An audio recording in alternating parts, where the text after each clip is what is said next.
Olá, hoje a nossa conversa vai fundo no capítulo 26 de Levítico.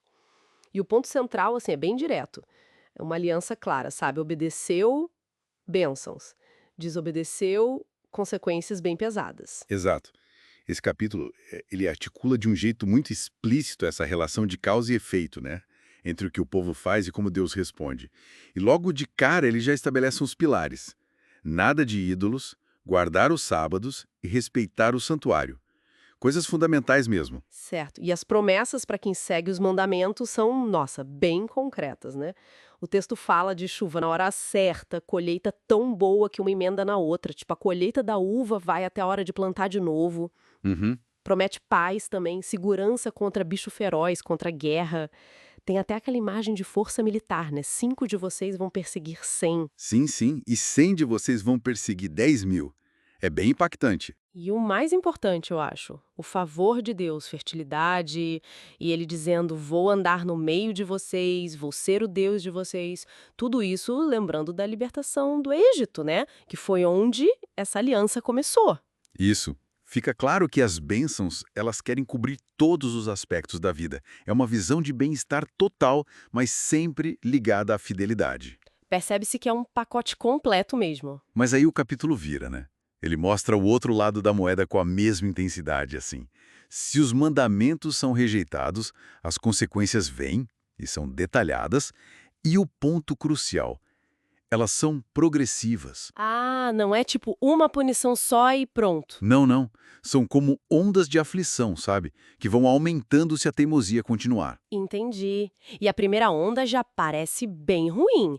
Pânico, doença que debilita, a colheita vai para os inimigos, derrota na guerra e um medo constante, né? A ponto de fugir sem ninguém perseguindo. Imagina! Pois é. E se não houver mudança, aí a coisa piora 7 vezes mais. O texto fala em quebrar o orgulho e até a natureza vira inimiga. Usa aquela imagem forte, né? O céu vai ser como ferro, a terra como bronze. Nossa, duro isso. Quer dizer que nada mais cresce. Exato. Simboliza uma esterilidade total, um esforço que não leva a nada. E ainda ameaça com feras atacando, matando filhos, gado. As estradas ficam desertas. Essa escalada reflete, assim, um aprofundamento da ruptura com Deus. E a descrição continua, fica ainda mais pesada. A hostilidade divina vem com a espada vingadora da aliança, praga nas cidades cercadas e uma fome tão terrível que leva àquele racionamento desesperado. Aquela parte das 10 mulheres cozinhando pão num forno só. Essa mesma, entregando o pão por peso. E depois, o clímax terrível, a menção do canibalismo por causa da fome. Comer a carne dos próprios filhos. É muito chocante. Como a gente entende isso aqui? É o ponto máximo da desintegração social, humana, né? Se a gente olha o quadro todo, as consequências finais da persistência no erro são a ruína completa. Os locais de culto idólatra, os lugares altos, são destruídos. Altares também. Cidades viram ruínas, o santuário é profanado. Terrível. A própria terra fica arrasada. E o povo vai para o exílio.